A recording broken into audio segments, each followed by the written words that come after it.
করব তোমাদের সাথে। তো এখন হচ্ছে আমি রেডি হব। আজকে সকাল সকাল ঘুম থেকে উঠে হচ্ছে শাওয়ার নিয়ে নিয়েছি, বিকজ আজকে অনেক বেশি কাজ করতে হবে। তো আমি একটু সিম্পলভাবে রেডি হয়ে যাব। তো গাইস দেখো, আমি একদম সিম্পলভাবে রেডি হয়ে নিয়েছি। এখন হচ্ছে আমি যাব জয়পাড়া।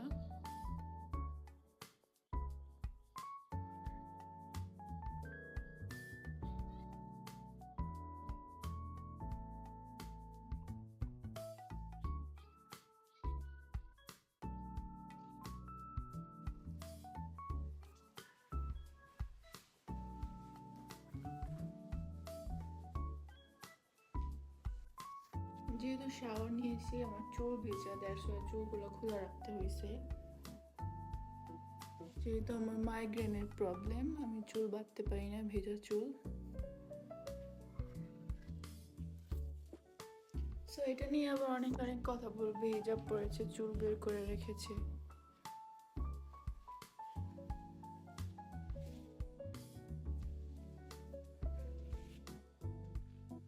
কিন্তু আমি রেডি, এখন হচ্ছে আমি যাবো।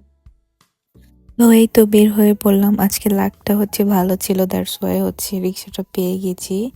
তো এই তো আমার হাতে হচ্ছে ব্যাগ ছিল, তাই আমি ভালো করে ভিডিও করতে পারিনি। ভিডিও করতে করতে হচ্ছে আমি জয়পুরা পৌঁছে গেলাম। জয়পাড়া থেকে চলে যাচ্ছিলাম হচ্ছে আমার শ্বশুর বাসার দিকে, সেখানে একটু কাজ আছে। এটাই হচ্ছে সেই বউ বাজার, যেখানে বউ ছাড়া সবকিছুই পাওয়া যায়। তো আমি হচ্ছে একটু লুকিয়ে লুকিয়ে ভিডিওটা করেছি, বের করে বাজারের মধ্যে ভিডিও করা সম্ভব। ব্লগ ভিডিও করি ঠিক আছে, বাট সবকিছু মেনটেন করেই চলতে হবে। তারপর জয়পাড়া চলে আসলাম। জয়পাড়া থেকে হচ্ছে আমার সাদিকের বেবি হয়েছে, সেখানে যাবো এখন। তো বেবির জন্য ছোট একটা গিফট কিনে নিলাম। এই তো সব কাজ শেষ করে হচ্ছে আমি জয়পাড়া ক্লিনিকে চলে আসলাম। এখান থেকে হচ্ছে বাইরের দৃশ্যটা অনেক বেশি সুন্দর লাগে, তো আমি একটু ভিডিও করে নিচ্ছিলাম। তারপর সাবিয়ার সাথে একটু ভিডিও করে নিচ্ছিলাম। দেন হচ্ছে একটু নিচে চলে গিয়েছিলাম ঝালমুড়ি খাওয়ার জন্য। ঝালমুড়িটা একদমই মজা ছিল না। ঝালমুড়ি খাওয়ার পর আমরা একটু ঘুরে আসলাম এই বাসাটা থেকে। এই বাসাটা হচ্ছে জয়পুরহাট ক্লিনিকের অপর সাইডেই। এই বাসাটা অনেক বেশি সুন্দর।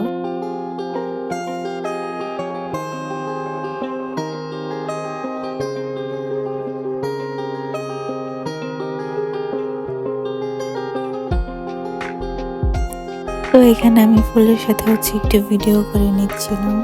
এই বাড়িটার পাশেই হচ্ছে অনেক সুন্দর একটা নার্সারি রয়েছে। এখানে অনেক সুন্দর সুন্দর গাছ পাওয়া যায়, বাট সবকিছুরই ওভার প্রাইস, অনেক বেশি দাম রাখে এখানে। বাট দেখতে অনেক বেশি সুন্দর লাগছিল, তাই একটু ভিডিও করে নিলাম। তো এই তো সব কাজ শেষ করে হচ্ছে বাসা দিকে যাচ্ছিলাম, দেন একটু মাঠে খেয়ে নিলাম।